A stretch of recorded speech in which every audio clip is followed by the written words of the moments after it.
Back in 1979 and 1980, when I was an undergraduate at University of Pennsylvania, doing work study in the University Museum, working on paleoanthropology and other things, I helped a graduate student, Lisa Hollis McCulley, who was cataloging and cleaning out Dr. Eiseley's office in the new building. It was awash with papers. One of them was this faded old mimeographed poem that I guess I made a copy of back then. I had shared it with my father, who was a great fan of Loren Eiseley's, and I had put it among my books, discovering it again recently as I prepared to lead a service using some of Loren Eiseley's other writings. I wrote to Bing about this, and Bing very, very generously invited me to join you here today. So let me read you The Office.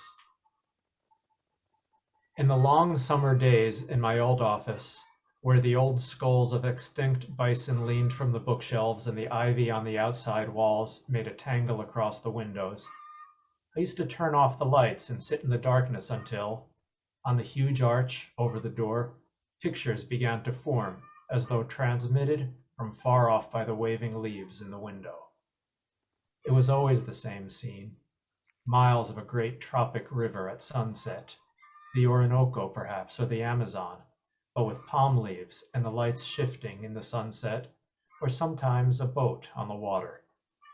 It was always the same, but different each time, and I traveled far in my mind as I sat in the cool green darkness, staring at the river, alone with my thoughts. They chopped the ivy down finally. They said it was springing the roof tiles.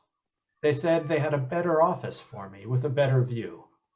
I am higher up now and look out on a waste of railroad tracks, oil refineries, and a parking garage. But an aging man needs ivy and dim light where the pictures in his mind can be cast on the walls in familiar patterns. There are no longer Orinoco's or Amazons, and the great heads of the great beasts do not belong here anymore, are no longer friendly. I can see dust on them. A typewriter clatters in the outer office, phones ring. I do not quite understand what has happened. I am alone, drained, empty.